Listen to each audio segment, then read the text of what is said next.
Mama, ang daming tao dito. Oo anak, maagang namalengke ang mga tao para fresh ang mabili.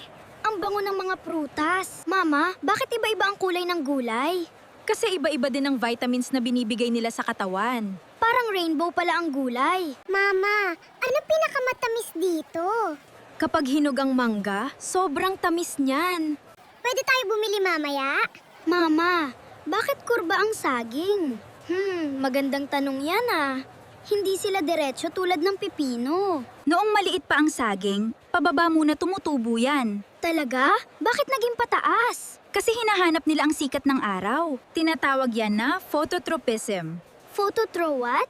Ibig sabihin, gustong lumapit ng halaman sa ilaw ng araw.